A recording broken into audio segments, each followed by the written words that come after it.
സംസ്ഥാന ക്ഷീരവികസന വകുപ്പിന്റെയും കടുത്തുരുത്തി ബ്ലോക്ക് പഞ്ചായത്ത്, ഞീഴൂർ ഗ്രാമപഞ്ചായത്ത് എന്നിവയുടെ സഹകരണത്തോടെ വാക്കാട്ടിൽ ക്ഷീരകർഷകർക്കായി ക്ഷീരകർഷക സമ്പർക്ക പരിപാടിയും ക്ഷീരകർഷകർക്കുള്ള കാലിത്തീറ്റ സബ്സിഡിയുടെ വിതരണോദ്ഘാടനവും നടത്തി. വാക്കാട് ക്ഷീരോത്പാദക സഹകരണ സംഘത്തിന്റെ ആഭിമുഖ്യത്തിൽ സംഘടിപ്പിച്ച പരിപാടി വാക്കാട് സെന്റ് സെബാസ്റ്റ്യൻസ് പള്ളി പാരിഷ് ഹാളിൽ വെച്ച് Kaduthuruthy block panchayat president VM Paul ഉദ്ഘാടനം ചെയ്തു.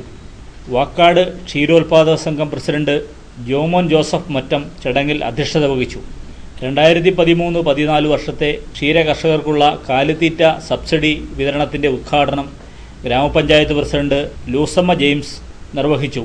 കടുത്തുരുത്തി ക്ഷീരവികസന വകുപ്പ് officer K. Jayalakshmi, dairy farm instructor Kaduthuruthy V. Sunitha എന്നിവർ കർഷകർക്ക് വിവിധ വിഷയങ്ങളെക്കുറിച്ച് ക്ലാസുകളെടുത്തു. ബ്ലോക്ക് പഞ്ചായത്ത് വികസന standing committee chairman Zacharias Kuthiraveli, block panchayat അംഗം PD. രാധാകൃഷ്ണൻ, ഗ്രാമപഞ്ചായത്ത് സ്റ്റാൻഡിംഗ് കമ്മിറ്റി ചെയർമാനും മുൻ ഗ്രാമപഞ്ചായത്ത് പ്രസിഡന്റുമായ ശ്രീലേഖ മണിലാൽ, പഞ്ചായത്ത് അംഗം Johnson Kottukappally, Paul George, Joseph Thoppil, Njeezhoor ക്ഷീരസംഘം പ്രസിഡന്റ് PK. നാരായണൻ, മുൻ ക്ഷീരസംഘം പ്രസിഡന്റ് AG. രാഘവൻ തുടങ്ങിയവർ പ്രസംഗിച്ചു.